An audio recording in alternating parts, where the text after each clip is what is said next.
Hey there, and welcome back to our Elden Ring lore playthrough. We're going back to the base game. I'm still playing the DLC. I'm in the middle of it somewhere in there, but I kind of wanted to keep doing this as well because I do enjoy doing this part, in addition to it. And so I kind of want to finish it up as well.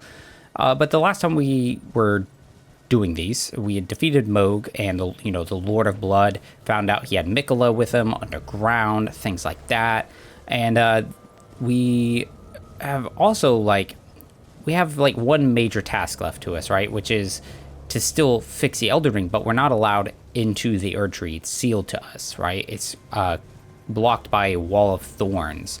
It also had some Elden rune kind of etching on it, which was like Radigan's seal, right? Which is a bit mysterious, and we know so we've learned some things about him since then as well, right? So we're left with the quandary of how do we get through these thorns, right? And Melina comes back to us after defeating Morgott and says hey, I've ascertained my purpose. You can't get into the tree. Well, I'm supposed to help you get in there by burning the Erd Tree. That's my purpose. That was what was given to me, right? And then you go talk to Enya and the Fingers because it's you want to talk to them, and the Fingers are freaking out because they're this isn't supposed to happen. The Erd Tree has refused you, but we deemed you worthy, right? And so they're trying to contact the Elder Gods, consult the Elder Gods. And then Enya basically says, you know what? Do what you think you need to do, because who's to say the cardinal sin is to remain cardinal forever? And now we've got Alexander. So we need to go to the mountaintop of the Giants, to the Flame of Ruin, which resides there. And we've heard a whole bunch about it. And the Giants, their Flame of Ruin, their fell god who resides in the flames still. And we got to do that. But there's also another section for us to do too, and that's kind of around the perimeter of Gelmir, because we have yet to really do a lot in there, right? There's all this extra space in there. We've seen it. We went through with the abductor virgins and stuff, and there's we can see forts and things in the distance. There's things to do, and we haven't touched on it all. So we're going to work around the perimeter in this one, do some stuff here, and help out our friend Alexander, because the last time we saw him was at the arena with Radahn. He was lamenting how he was nothing but a crock, right? He's big cracked. He's putting old warriors in there to fix him, try and make himself stronger. And now he's here on the road north. Ah, hello. How nice it is to see a friendly face. How do you see? As you can surmise, I've got myself stuck in another hole. Would you mind helping me out again? Help him out. My thanks in advance.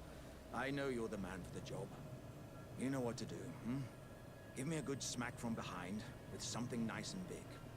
No, don't worry about my wound sustained at the festival. Yeah, you sure, bud? I'm stuck back together good and proper.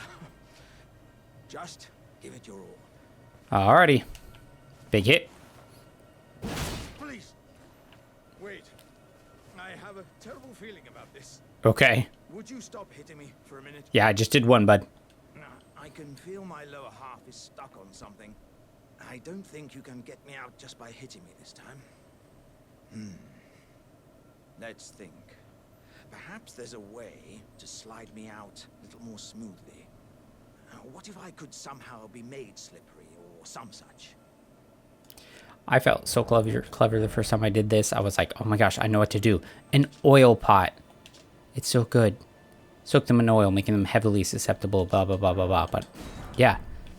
Felt so clever when I did it the first time. By the gods, you are a man of vision. This will have me as slippery as a toad. I have a good feeling about this, my friend. Right. All right, bud. Here we go. Oh, yes. There we go. Oh, okay. Turning around. My thanks to you and your razor-sharp wits. Oh. As a token of my thanks, I'd like you to have this. Exalted flesh. Dearie me, I'm oilier than a toad.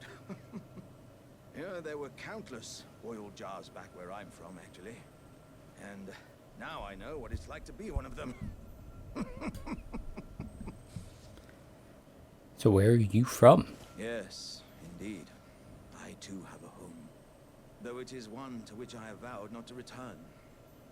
So, I thought I might look out from atop the cliff.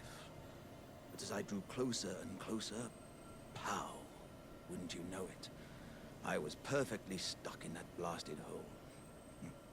I can feel the warriors inside admonishing me for my mawkishness. To walk the path of champions, one cannot cleave to the past. I'm headed to the fiery mount in the north. I can strengthen myself there without fear of cracking this vessel. I will forge myself anew in its flames. Okay. So he's heading to the fiery I'm mount. headed to the fiery mount in the north. I can strengthen. I will forge. The volcano. So like now we can like follow along in his, you know, kind of like his footsteps, see where he's going. But he did say he was looking out over his home, and I nearly ran off the edge, right? And we do see it there, right? There's a village with a site of grace. So there must be a way down. And yeah, we can just barely see a little bit of some gravestones. Jarburg. What an aptly fitting name. Oh, I don't know that I should have done that. Because there was an item up there, wasn't there? I will go to the side of grace. It's going to call it Jarburg. But all around the place, there's houses. And there's jars. Now, unlike some of the other places that we go to, they don't attack us. They don't do anything. There's also all kinds of plants and stuff, like, right? There's elderleaf flower, poison bloom, row of fruits, right? Lots of cracked pots around, right? We can see them all scattered about. There's all these, like, little ones playing, too, right? And then we got this one here is sitting. Hello, cuz. What are you doing here? I didn't think anyone knew about this place. Except us jars. Ah. Are you going to be the new potentate? I'll be your potentate. Gosh. Truly. That's wonderful news. It's not easy being potentate, though. I know. Show me your hands. It's just a little test, cuz. To see if you've got the right stuff. All right, let's see it. What do you think? Your skin isn't so smooth, is it? You need slick, slidey hands to be potentate, you know? I'm sorry, cuz. But I don't think you've got what it takes. Oh. What a shame. Yeah, it is a shame. Don't look so glum, cuz. We can still chat. Potentate or not, come back and visit me. When you can. Don't look so... We can still come back and visit... All right. So interesting. So we don't have what it takes to be potentate because we don't have soft hands. Soft, smooth hands. Which is fine, I guess. I don't know what goes into being a potentate, you know? Taking care of jars and stuff. Totally picking all their flowers, breaking things. Now, depending on when you kind of first come here, right? You could get here pretty much as soon as you get into Liurnia, right? Like, there's nothing that says you have to wait until friggin' Jar Alexander is talking about the place.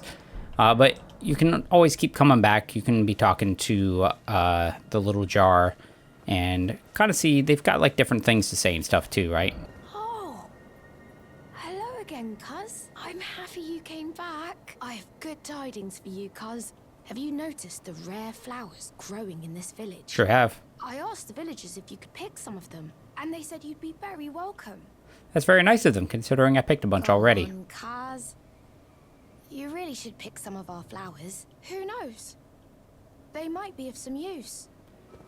Ah, say, cuz, have you met Uncle Alexander? Sure have. He used to live here with us, but then he left to be a champion. I asked to go with him, but he said, the path of champions must be trod alone. So heroic, right? I miss him, though. If you see him, you should ask him to teach you how to fight, cuz.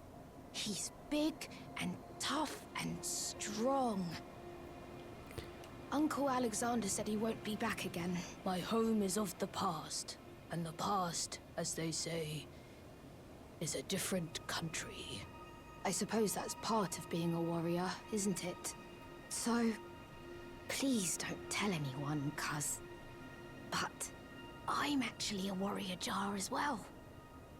One day, I'll be just like Uncle Alexander. Then I'll have to leave the village to become a champion. How does the jar get bigger, right? Like, if he's like, I'm a warrior jar, and he's like a little jar like that, how is he going to get to be a big jar, right? Does the jar itself grow? Does he end up like taking out its insides and planting it in a new jar? Does it matter? Uncle Alexander, my home, I suppose. Okay, that's yeah.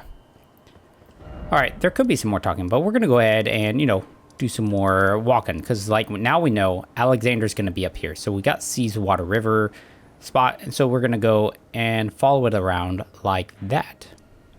Oh, look at that. A beetle. Let's get rid of him. He's kind of a big one, too, actually. There you go.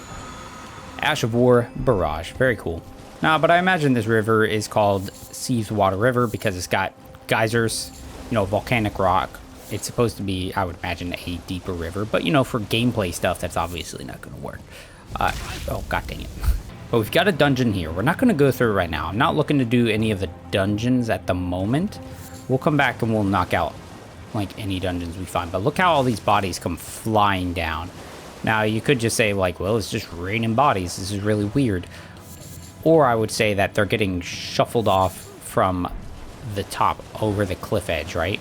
Because it's a site of horrific battle, like battles, right? So there's like soldiers probably on both sides of like Gelmir, Laiedd, the capital, because we see that there are soldiers that were like guarding the bridge and stuff to get to Mount Gelmir. That still hit the horse, are you serious? You know, so they're probably just like getting rid of the various bodies that are about. But eventually we start coming up here, see another site of grace, and what looks to be a fort. Lots of fire. We actually see one of those giant head carts. Well, we can see it's fortified.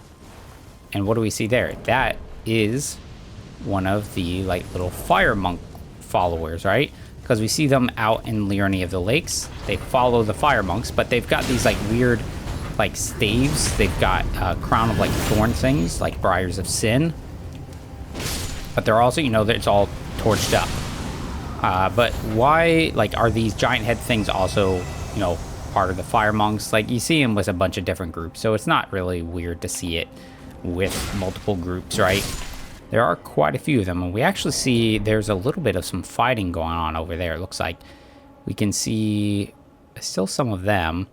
Swear I saw him doing some stuff, and that head shooting off some fire as well. We'll have to go check it out in a moment. But there's an actual fire monk looking off at some flames. Oh, it's a Laiedd soldier.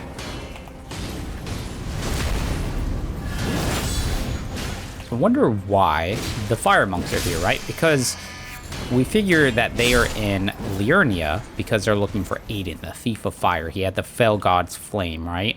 So they're looking for that because they're all about the flame of ruins, the giant's flame, right? And so now it's like, why are they here? Is there something else here that belongs to the Flame of Ruin? Maybe they're here because it's Mount Gelmir and there's just a lot of fire. It could also be that they really just didn't know where Aiden was. So they have guys who are off in a bunch of various locations. So they ended up here. You would think that the fire monks and the Laiedd soldiers would be on the same side because, like, the fire monks are supposed to essentially serve the Erdtree, right? Help protect it. That's the whole point of them keeping the Flame of Ruin in check, and that's what the Laiedd soldiers would care the most about. Was that anybody would care about, but with the Shattering, everybody's crazy and gone their own ways. But this is Fort Laiedd, and right up there is a different enemy we've not seen at all yet. Very Smough-like, right? Huge silver armor, got like a basin head with a giant flame red hammer, and even like the spiky texture of it is very much like a hammer, right? Or like flame, right? Now, given that there's all these flame monks and guys nearby, and look at the fire melting up, it makes sense that he's probably some version of a fire monk. He's got flame. You can see that there's a symbol for the fire spell. Head is erupting a lot like a volcano. So, why? Again, connection with Mount Gelmir, or just something to do with the fire, right? Down he goes. Prelate's Inferno Crosier. It's a colossal hammer with the appearance of roiling flames, weapon of the prelates who lead the fire monks. Its heft represents the weight of their guardianship. The hammer's head is unusually substantial, and strong attacks will fling foes into the air. The prelates charge, they slam it into the ground, surge of flames, and charge. It's a lot of strength. But weapon of the prelates who lead the fire monks. So, one of the fire monk leaders. We didn't see any of them down in Liurnia. Could be a gameplay choice, right? As far as like not having somebody who's like really strong for us at that period. Eek, the wretched fools. There he is. They'll never find me. Fire Scorpion Charm. Hehe, I'll survive. I swear it. I'll soon be back at Volcano Manor. So somebody who was from Volcano Manor. What was he doing here? He had an item. I imagine he stole it because if you go look over there, there's a chest that's open. No item inside. What's right by that dude? A Fire Scorpion Talisman. Why would he be interested in having that? He's from Volcano Manor. They do volcano spells. Fire damage. Fire Scorpion Charm increases fire damage. So I imagine, right, if we go and we look over there where these other, like, little followers were at, I'm pretty sure we'll find some Laiedd soldier bodies. Like, that's what they were fighting just a little bit ago. And so I'm thinking that this place was occupied by the Laiedd forces. And then, you know, the fire monk showed up and basically took over because they're looking for their own thing.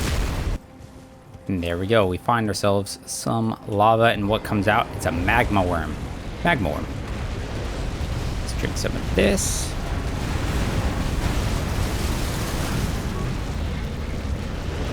Super fun, really engaging gameplay from the magma worm as he just runs around, right? Very cool. I like it so much. But we'll hit him with poison mist and then just start laying into him. Messed it up. Unfortunately for him, right, because I've been playing the DLC, the character is pretty strong right now. Like, we are way over leveled for a bit of this, and so he's gonna have a bad time. Can I hit him? And look at that, he's entering the phase 2, standing upright, enchanting his weapon. His magma should not have done that. Talking about being over leveled, and I'm still getting whacked real hard. Down he goes. Great enemy felled. Small little bit of runes. Dragon heart. And we can now get a new Dragon Communion ability. Bunch of items around here. People who probably burnt up, right? And look who it is. Alexander. Because he's like smelting himself in the fire. Oh, mountain of fire. Bake me in your flames.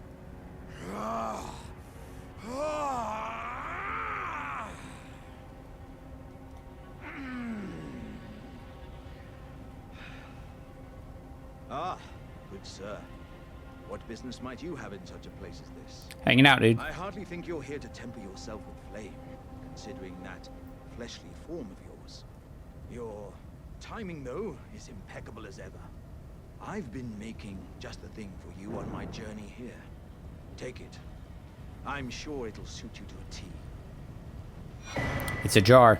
But, it's hardly more than lukewarm here. I won't be able to temper my body such that it'll never crack again. Perhaps I'll head eastward. There's an old saying I've caught wind of. Above the lofty clouds, the icy giant's peak doth soar. Here lieth the flame of ruin, which ever burning roars. Ah, so now the flame of the giants, that's what he's looking for, because this lava and stuff, not enough for him. Perhaps I'll head east. An old saying So, above the good for him. But we got a jar thing. Let's check that out. A jar that fits cleanly over the head when upturned, made with pride by Iron Fist Alexander.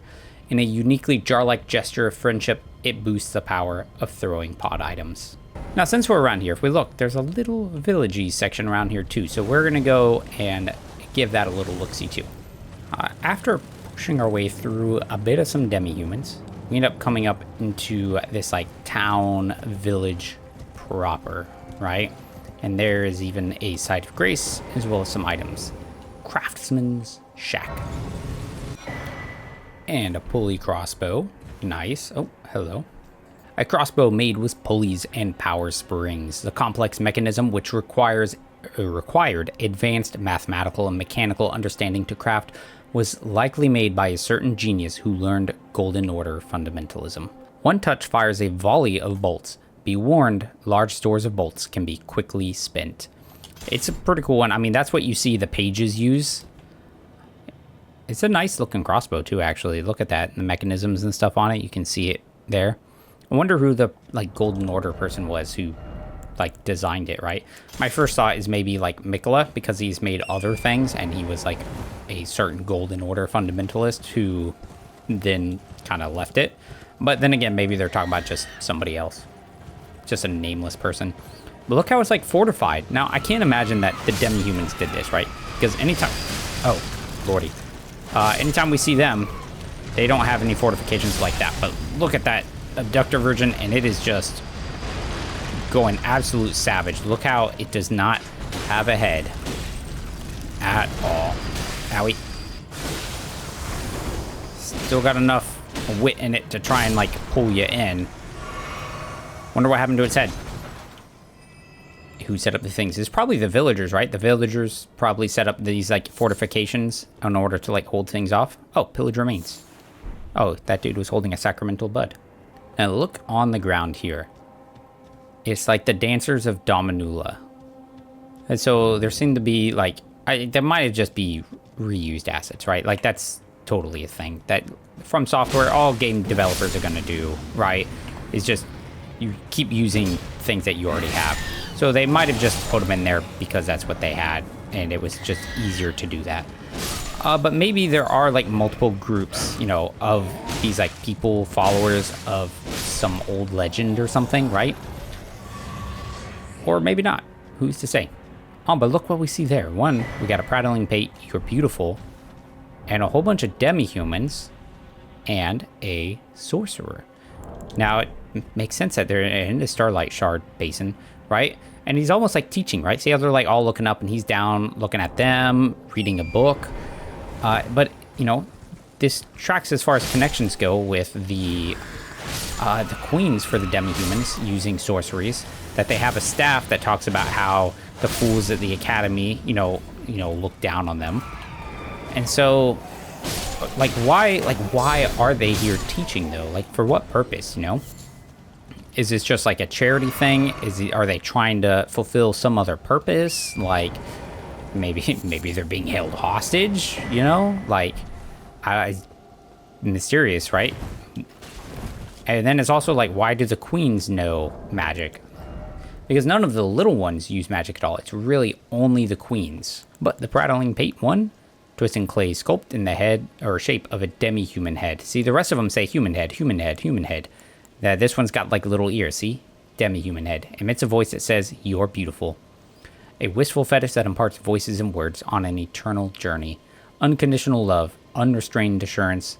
It must have been a mother speaking. But we have a summon sign. And if we look ahead, we can see there are more sorcerers, as well as one of the demi-human queens. They're so massive too. It's a hollowed out thing and stuff. Like, they're just really crazy looking. All right, let's go to town. Demi-human queen Maggie. And they have such just like regular names, you know, like Maggie.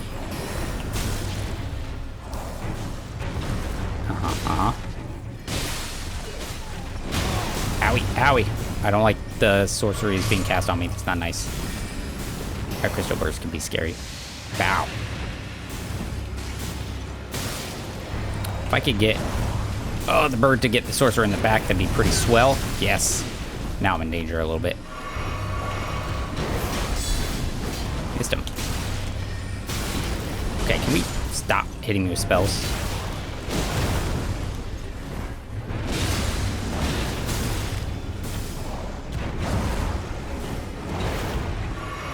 There you go. Thanks, bird.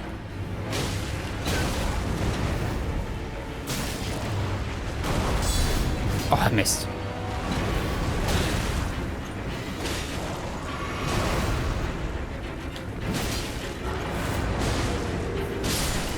Down she goes. What are we gonna get from her, though? A memory stone. That's always kind of handy. Oh, but look. Side of Grace and another figure. Lots of glintstone on it. Look at those kind of like elaborate like jewel mantle medallion thing. It's got really interesting green kind of turquoise color to it. I mean, it looks like glintstone, right? But it's not a pure blue exactly. Even jutting out of his hands and stuff seems to be more glintstone, right? Out of the arms, coming up out of like the top of his head, and you can see his mouth there. It looks kind of old and withered. The turban head wrap kind of reminds me of like a seer of sorts. His cloak is interesting though, because like I imagine this is a sorcerer, right? Because he's got all kinds of glintstone stuff happening. But all the sorcerers we typically see, right, from like the academy and stuff, don't have glintstone erupting out of their body. You know, they've got regular bodies essentially, and they have stone crowns. And their robes are just like regular blue robes and stuff. And this dude's got feathers. Kind of makes me think of Howl from Howl's Moving Castle. Oh, his hand moved though. We can talk to him. Comet Azur. A legendary sorcerer devised by Azur, primeval sorcerer. It fires a tremendous comet in a torrent akin to the distant starry expanse, the place said to be the origin of glintstone. Hold to continue releasing the sorcery's power. When Azur glimpsed into the primeval current, he saw darkness. He was left both bewitched and fearful of the abyss. It's because they talk about, you know, because the primeval current is like a banned, a taboo study, right? But the Crystallians supposedly cleave close to it, right? If we end up reading right here, right? The Crystallians are inorganic beings, yet they cleave close to the ideals of the primeval current, and as such, they are revered guests of the sorcerers. But the actual study of the primeval current is taboo. So here, when he's looking into the primeval current, right? There's darkness. Now, like, what could that be, right? Like, what is this darkness? Just like the end? The beginning? Like, what are we talking to, right? Because, like, when you see this, like, torrent, like, the distant starry expanse, it's supposed to be the origin of glintstone. But then, talking about looking into the primeval current, it's the darkness and abyss, leaving him bewitched and fearful. But with that, we're going to call it here. There is a little path we could take right here. So if we take this, we'll see where it spits us out at. Oh, look at that. A hero's grave. So for the next one, because now we have a hero's grave dungeon right here, and we have a dungeon down here. So we'll take a look at these two dungeons in the next one, see what's going on there. And then we have to check out, like, what's with this spell thing, because like there is some stuff with like sorceries and stuff we need to get figured out, right? So thank you guys for joining me. Always appreciate it when you check out the videos, and until the next one, take care.